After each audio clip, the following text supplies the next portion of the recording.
London থেকে মাননীয় মহাশয় বক্তব্য পেশ করেছেন যে নির্দিষ্ট একটি দল জান্নাতের টিকিট বিক্রি করছে। আমরা তাকে বলবো, একজন খালেদা জিয়া মানে একটি বাংলাদেশ। আপনি আপনার মায়ের কথাকে উপেক্ষা করে কথা বলেছেন, ওভারটেক করেছেন।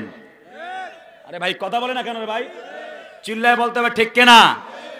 আপনার মা কি বলতে চায় তার সম্পর্কে আপনি কি জানেন না? একটা দল বলছে আমাদেরকে এবার শেষবারের মতো দেখেন, অনেককে তো দেখলেন।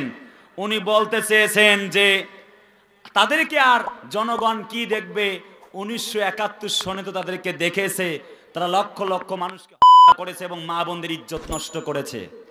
আমি বলতে চাই, হাজার হাজার মা বোনদের ইজ্জত নষ্ট করেছে আর মানুষ করে এই কুকুরদের সাথে আপনার বাবা আপনার মা লিয়াজু করে ক্ষমতায় পর্যন্ত এসেছিল। কথা বলে না?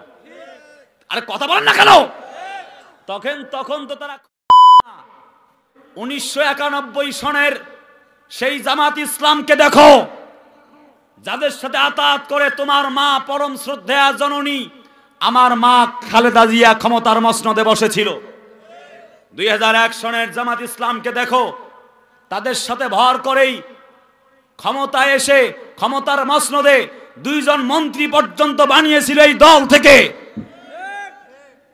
এরপরে তুমি লক্ষ্য করো 2024-এ এসে গণ অভ্যুত্থানে আমার সাদিক কায়েমেরা জীবন দিয়ে আল্লাহর জমিনে আল্লাহ রাজ কায়েম করবার জন্য তারা রক্ত পিচ্ছিল পথের পথে যাত্রী হিসেবে কাজ করেছে। একটি মুহূর্তের জন্য ময়দান ছেড়ে দেয় নাই এবং ফ্যাসিস্ট হাসিনাকে বিদায় না করা পর্যন্ত তারা ঘরে ফিরে যায় নাই।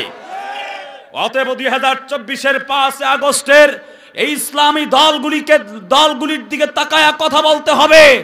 1971 সনের ওই রাজাকার ট্যাগ লাগাতে গিয়ে এক দল জমিন থেকে বিদায় নিয়েছে।